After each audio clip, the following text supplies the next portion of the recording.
सुप्रभात बच्चों, मैं सोनिया सिंह आज आपको पाठ 7 मेरे रजा साहब इसका अध्ययन करवाऊंगी, जिसकी लेखिका है सुजाता बजाज। यह जो पाठ है मेरे रजा साहब, यह प्रसिद्ध चित्रकार डॉक्टर सैयद हैदर रजा के बारे में है।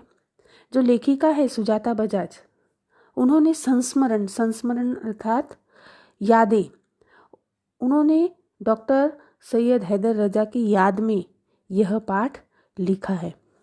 तो आइए देखते हैं परिचय। सुजाता बजाज जी का जन्म 1958 में हुआ, जयपुर राजस्थान में। सुजाता बजाज जी एक प्रसिद्ध चित्रकार हैं। आजकल आप पेरिस में रहती हैं। आपके चित्र एवं मूर्ति कला भारतीय रंग में डूबी हुई रहती है। आपके चित्रों एवं मूर्ति पर प्राचीन संस्कृति एवं कला की छाप दिखाई पड़ती है। आपने अपनी कला में ऐसी दुनिया का सृजन किया है जिसमें सादगी भी है और रंगीनी भी है, खुशी भी है और गम भी है। जो सुजाता बजाज जी हैं, यह बहुत प्रसिद्ध लेखिका हैं, चित्रकार हैं और वह आजकल पेरिस में रहती हैं और उन्हें मूर्ति कला बहुत अच्छी लगती है। उनकी ज़्यादातर पेंटिंग्स आप देखेंगे तो वह गणपति जी के ऊपर आधारित है। उन्होंने बहुत सारे गणपति जी के चित्र बनाए हैं और उनकी कला से ऐसा दिखता है कि वह बहुत सादगी भी रहती है और बहुत रंगीनी भी रहती है, खुशी भी दिखाई देती है और उसमें गम भी दिखाई देते हैं। इनकी जो प्रमुख कृतियां हैं, सुजाता जी द्वारा बनाए गए गणेश जी के चित्रों पर आधारित एक पुस्तक प्रकाशित की है। ये इन्होंने बहुत सारे अलग अलग प्रकार के गणपति जी का चित्र का संग्रह किया, बनाया खुद से और एक पुस्तक में यह प्रकाशित हुई है। गद्य संबंधी आइए देखते हैं इस पाठ में क्या है। प्रस्तुत पाठ में प्रसिद्ध चित्रकार सैयद हैदर रजा के बारे में लेखिका सुजाता बजाज ने अपने संस्मरण लिखे हैं। संस्मरण का अर्थ होता है यादें लिखी। यहाँ रजा साहब के सर्वधर्म समभाव, मानव मात्र से प्रेम, युवा कलाकारों को प्रोत्साहन, उनकी जिज्ञासा प्रवृत्ति, कृतियों के प्रति लगाव आदि गुणों को दर्शाया है। इस पाठ में एक सच्चे कलाकार के दर्शन होते हैं। जो सैयद हैदर रजा साहब थे, वह सर्वधर्म समभाव मतलब सभी धर्मों को समान भाव देने वाले वह व्यक्ति थे। वह मानव मात्र से प्रेम करते थे, युवाओं को प्रोत्साहन देते थे, जो युवा कलाकार होते थे उन्हें प्रोत्साहन देते थे और उन्हें हमेशा जो नई जो कृतियां करते थे उनके प्रति बहुत लगाव था। तो आइए देखते हैं यह पाठ। 23 जुलाई सुबह ही समाचार मिला, रजा साहब नहीं रहे और यह सुनते ही मानस पटल पर यादों की एक कतार सी लग गई। 23 जुलाई की सुबह जब यह समाचार मिला कि रजा साहब इस दुनिया में नहीं रहे, तो लेखिका के मानस पटल, मानस मतलब उनके मन पर एक ऐसा लग रहा था कि जैसे उनके यादों के पूरे सामने चित्र लाइन से लगे हुए थे। जैसे कोई नहीं रहता है तो उसका ही सारे चित्र सामने आते रहते हैं, तो वैसा ही लेखिका के मन में भी हो रहा था। पिछले फरवरी की ही बात है, मैं दिल्ली पहुंची थी अपनी गणपति प्रदर्शनी के लिए। सोच रही थी कि रजा साहब शायद अपनी व्हील चेयर पर मेरी प्रदर्शनी के उद्घाटन के अवसर पर आ जाएं, पर उस रात कुछ अनहोनी सी हुई। उस रात रजा साहब अपने सपने में आए, मुझे उठाया, हमने बातें की। शो के लिए मुझे उन्होंने शुभकामनाएं दी और कहने लगे, सुजाता एक बार मुझसे मिलने आ जाओ। जब मैं जाने वाला हूँ, इसके बाद तो रुकना मुश्किल था। मैं पहुँच गई उनसे मिलने। वे अस्पताल में शून्य की तरह लेटे हुए थे। मैंने उनके हाथों को छुआ, सिर्फ सांस चल रही थी। अलविदा कहकर लौट आई। फरवरी की बात थी। लेखिका ने दिल्ली में गणेश प्रदर्शनी लगाई हुई थी और उन्होंने सोचा कि मैं इसका उद्घाटन के लिए रजा साहब को इनवाइट करती हूँ। तो उन्होंने सोचा कि व्हील चेयर पर, उनकी तबीयत खराब थी तो व्हील चेयर पर वो मेरे उद्घाटन समारोह में आ जाएंगे। परंतु उस रात सपने में लेखिका के रजा साहब आए और उन्होंने उनको उठाया और शो के लिए शुभकामनाएं दी और शुभकामना देने के बाद में बोले कि सुजाता तुम मुझसे मिलने आया करो। तो फिर यह सोचकर लेखिका के मन में एकदम से विचार आया, तो फिर लेखिका उनसे मिलने के लिए वहाँ पर अस्पताल में पहुँच गई। तो देखा कि वह शून्य की तरह लेटे हुए थे। शून्य की तरह मतलब कि एकदम ना उनमें कोई हरकत हो रही थी। बस उन्होंने मेरे हाथों को छुआ और सिर्फ उनकी सांस चल रही थी, और इतना ही कहकर वह वहाँ से लौट आई।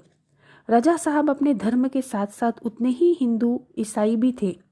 उनके स्टूडियो में गणपति की मूर्ति, क्रॉस, बाइबल, गीता, कुरान, उनकी माँ का एक फोटो, गांधी जी की आत्मकथा व भारत से लाई हुई मोगरे की कुछ सूखी मालाएं, सब एक साथ रखा था।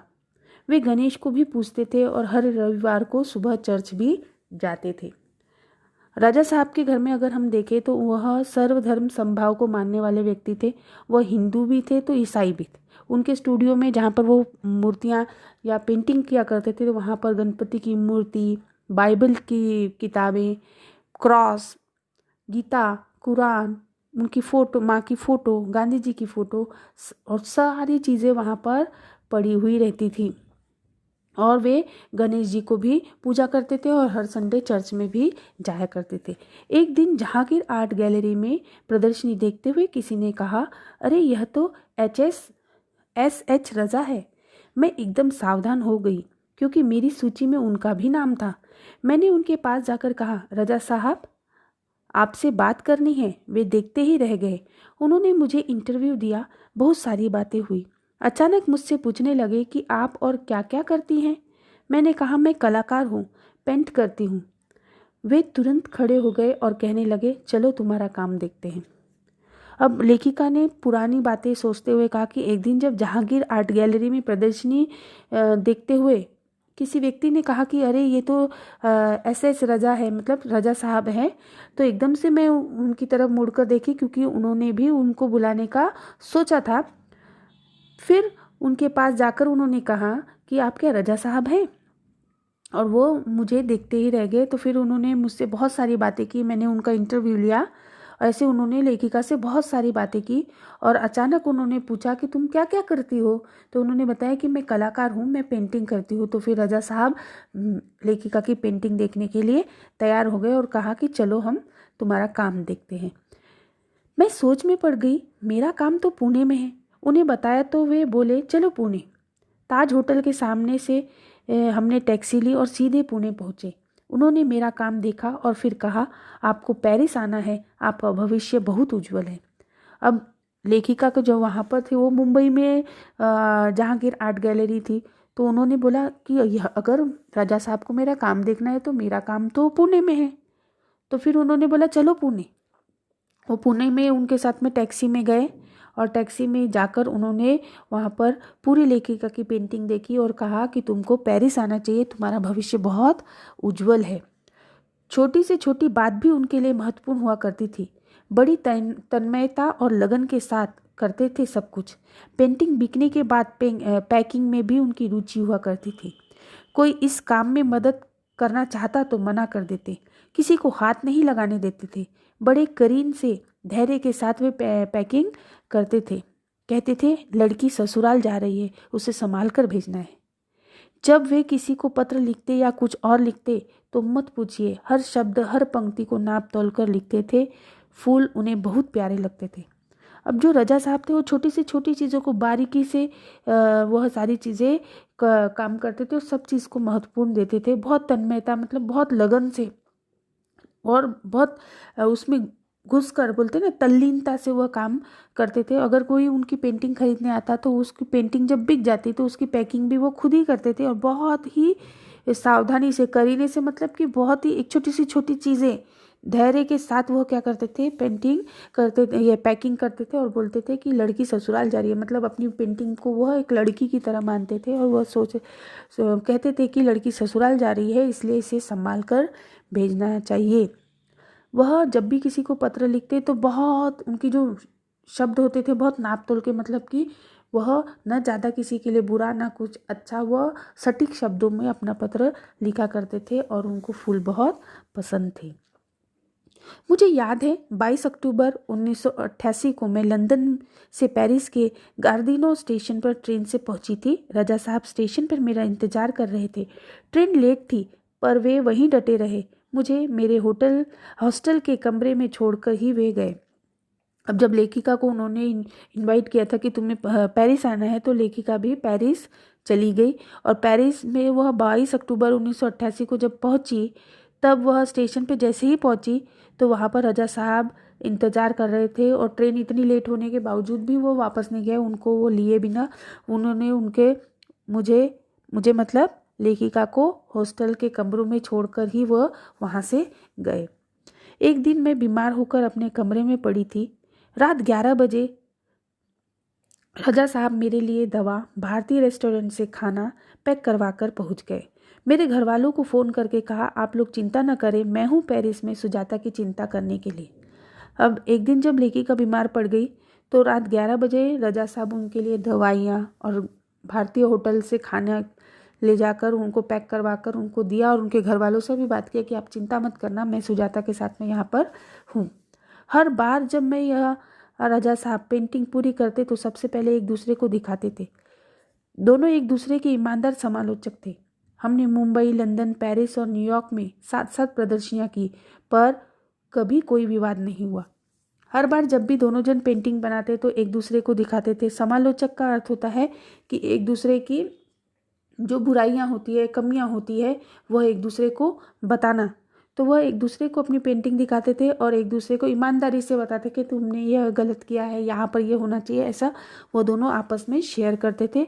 और उन्होंने बहुत सारी जगह अपनी अपनी पेंटिंग की प्रदर्शनियाँ की, परंतु उनमें कभी भी विवाद नहीं हुआ।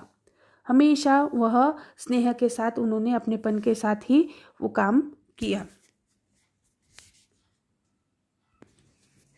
हिंदी उर्दू तो हमेशा से ही बहुत अच्छी रही है उनकी। अंग्रेजी फ्रेंच में भी वे बहुत अच्छी लिखते थे। कविताओं से बहुत प्यार था उन्हें। शेर, गज़ल व पुराने हिंदी फिल्मी गाने बड़े प्यार से सुनते थे। एक डायरी रखते थे अपने पास, हर सुंदर चीज़ को लिख लिया करते थे उसमें। मेरी बेटी हेलना बहुत खूबसूरत हिंदी बोलती थी तो उन्हें बहुत गर्व होता था। वे हमेशा उसके साथ शुद्ध हिंदी में ही बात करते थे। जो रजा साहब थे उनको हिंदी भी आती थी, उर्दू भी आती थी। हमेशा वह उसी में बातें करते थे। अंग्रेजी, फ्रेंच भी वो बहुत अच्छे से बोल लेते थे। कविता पढ़ना उनको बहुत अच्छा लगता था। शेर व गज़ल सुनना, गाने सुनना वो बहुत प्यार से सुनते थे। और वो हमेशा अपने पास में डायरी रखते थे और उसमें हमेशा लिखा करते थे। तो लेखिका की जो बेटी थी हेलना, वो बहुत अच्छी हिंदी बोलती थी। तो उन्हें बहुत गर्व होता था कि बाहर विदेश में रहने के बावजूद भी यह हिंदी कितनी अच्छी बोलती है। वो हमेशा उसके साथ में शुद्ध हिंदी में ही बात किया करते थे। रजा साहब को अच्छा खाने का बहुत शौक था, पर दाल, चावल, रोटी, आलू की सब्जी में जैसे उनकी जान अटकती रहती थी। मैं हफ्ते में एक बार भारतीय शाकाहारी खाना बनाकर भेजती थी उनके लिए, उनके फ्रांसीसी दोस्तों के लिए। अब रजा साहब थे वो बहुत खाने के शौकीन थे। उनको दाल, चावल, रोटी और आलू की सब्जी जैसे उनकी सबसे प्रिय थी, उनकी जान उसी में अटकी रहती थी। हफ्ते में लेखिका एक बार शाकाहारी खाना उनके लिए बनाया करती थी, उनके लिए भी और उनके जो फ्रांसीसी दोस्त थे उनके लिए भी वह बनाकर भेजा करती थी। रजा साहब के कुछ पुराने फ्रांसीसी दोस्तों को उनके जाने की खबर देने गई तो फिर से एक बार उनकी दीवारों पर रजा साहब की काफ़ी सारी कृतियाँ देखने का मौका मिल गया। मैं हमेशा कहती, राजा साहब आप मेरे एंजल गार्जियन हो, जो मुस्कुरा देते पर सन 2000 के बाद से कहते, क्यों अब हमारी भूमिका बदल गई है, तुम मेरी एंजल गार्जियन हो, अब मैं नहीं। जब रजा साहब की जो मृत्यु की खबर उनके फ्रांसीसी दोस्तों को सुनाने के लिए लेखिका उनके घर जाती है तो उनकी जो दीवारों पर देखती है कि रजा साहब की बहुत सारी पेंटिंग्स वह लगी हुई रहती है। वह देखकर फिर से रजा साहब की पेंटिंग देखने का मौका लेखिका को मिल जाता है और वह याद करती है कि हमेशा लेखिका रजा साहब को बोलते थे कि आप मेरे गार्जियन एंजल हो। गार्जियन एंजल मतलब कि आपने, आपके ही द्वारा मेरे जो जीवन में है ये सारी चीज़ें हुई है, मुझे इतनी शोहरत, इतनी प्रसिद्धि मिली है। तो मुस्कुरा कर कह देते थे। परंतु अब सन 2000 के बाद वो कहते कि मैं नहीं हूँ तुम्हारा एंजल गार्जियन, तुम अब मेरी एंजल गार्जियन हो। यह सब सुनकर लेखिका की आंखें एकदम भर आती है और वह रजा साहब को बहुत याद करती है। तो बच्चों, यहाँ पर मेरे रजा साहब यह पाठ समाप्त होता है। इस पाठ से हमें यही सीख मिलती है कि यदि अगर हम किसी को गुरु बनाते हैं और तो जब वह इस दुनिया में नहीं रहते या हमसे दूर हो जाते हैं तो उनकी यादें हमारे मन में किस प्रकार से समय रहते रहते हमें वो उनकी याद दिलाती है। यहाँ पर लेखिका ने इस संस्मरण के माध्यम से यही बताया है कि उन्हें अपने रजा साहब से कितना लगाव था और वह उन्हें कितना मानती थी। तो बच्चों, यहाँ पर यह पाठ समाप्त होता है। धन्यवाद।